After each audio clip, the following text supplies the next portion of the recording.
Hello everyone, my name is Dr. Anusha Solanki. I'm a dentist by profession and I live in Ahmedabad, Gujarat, India. My topic is applications of cryotherapy in oral and maxillofacial surgery. So let's begin. What exactly is cryotherapy? Cryotherapy is derived from a Greek word cryos meaning frost, thus it is local destruction by freezing. It is by definition therapeutical freezing method that is used to obtain a tissue inflammation and or destructive response. It is well accepted by patients due to lack of discomfort, absence of bleeding and minimal or no scarring after healing. It has been used for several conditions in oral cavity. Initially, its use was limited to cancer of lip, but now it has expanded to head and neck regions. Also, it is recommended after physical injuries and various surgical procedures. Cryogens. Cryogens are the liquefied gases that are kept in their liquid state at a very low temperature. The word cryogenic itself means producing or related to very low temperatures. Different cryogens have different properties, but they have two properties in common. That is, they are extremely cold and small amounts of liquid can expand into very large volume of gases. The examples are liquid nitrogen, nitrous oxide, solidified carbon dioxide, chlorodifluoromethane, dimethyl ether, and propane, respectively. Principles of cryotherapy. Basic technique of cryotherapy stresses upon rapid cooling, slow thawing, and repetition of the freezing process to maximize tissue destruction. There are two methods which are as follows. Number one is a closed system. This is mainly based upon three principles: thermoelectric, evaporative, and Joule-Thomson effect. It uses probe and nitrous oxide when depth orientation is required. An open system, on the other hand, is the direct application of liquid nitrogen spray or by cotton pellets. The heat is then released by vaporization due to drop in temperature and used when no control over depth is required. The main physical principle behind cryotherapy is based upon Joule-Thomson expansion, which enables substances to undergo a drop in temperature when moved from high pressure area to lower pressure area. That is, when nitrous oxide is released from high pressure to lower pressure cryotip, there will be drop in temperature which results in freezing of tissues. Cryolesion dimensions. This is dependent upon three variables. Number one, the temperature of the cryotip. Number two, the period of contact and the area of contact between the tip and the tissue. Number three, the temperature of the probe that contributes to the size of the freeze ball and the velocity of freezing within cells. As shown in the figure, there are different dimensions that are used for a cryotip. Now, mechanism of tissue death, it has two types of effect: direct effect and indirect effect. Direct effect. Number one, ice crystal formation. Rapid cooling causes formation of ice crystals from intracellular and extracellular fluid, which results into physical disruption of cells. Number two, cellular dehydration and electrolyte disruption.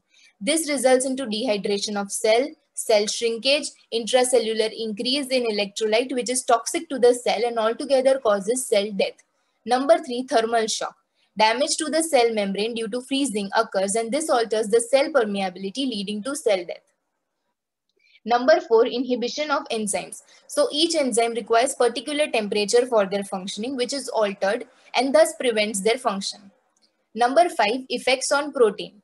So during the phase after cooling, when the cells try to return to their normal temperature, there will be imbibition of more water as it has high concentration of electrolyte, which results into swelling and rupture. Number six, effects of thawing.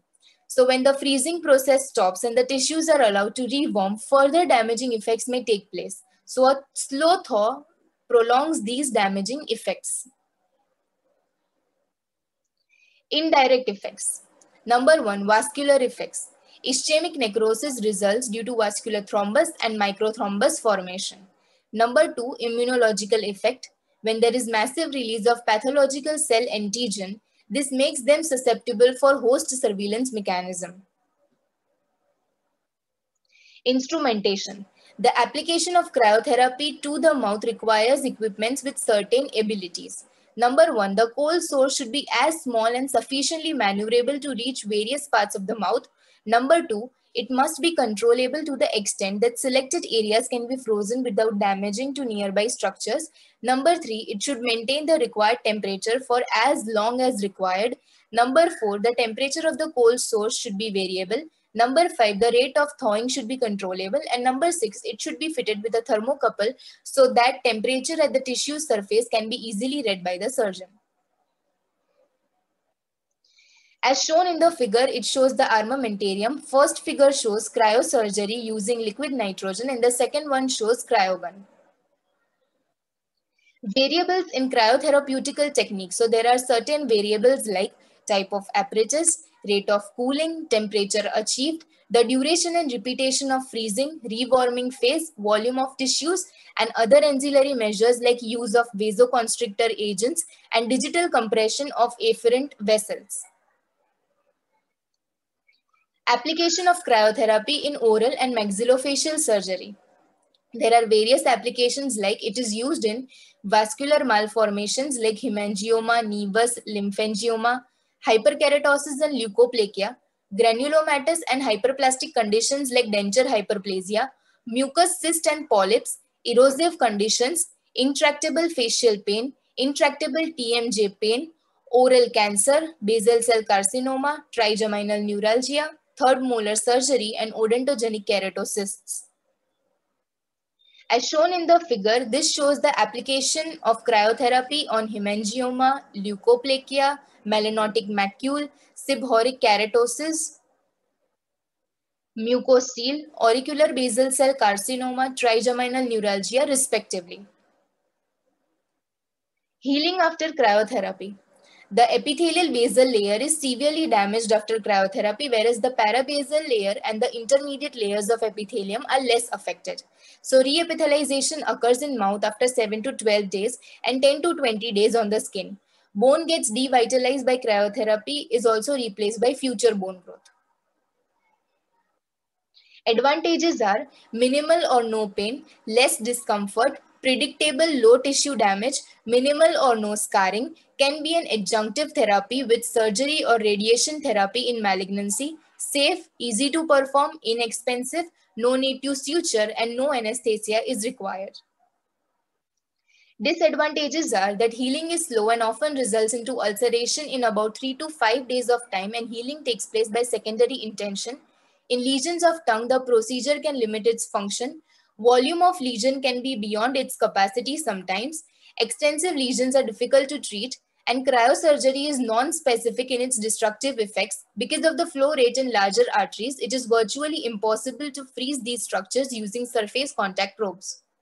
Complications are after pain, vesicle formation, exposure of bone if it is applied to areas with thin mucoperiosteal areas, scarring of facial skin if freezing is done for more than 20 to 30 seconds. Late complications include pseudoepithelioma hyperplasia, post-surgical infection, fever, and pyogenic granuloma. Permanent complications like hypopigmentation, alopecia, atrophy, and ectropion when performed near eyes. Contraindications are cold urticarial, where patient develops redness and swelling in the skin, cryoglobulinemia, Raynaud's phenomenon, paroxysmal cold hemoglobinuria, peripheral vascular disease, and patients with platelet alterations or with multiple myeloma.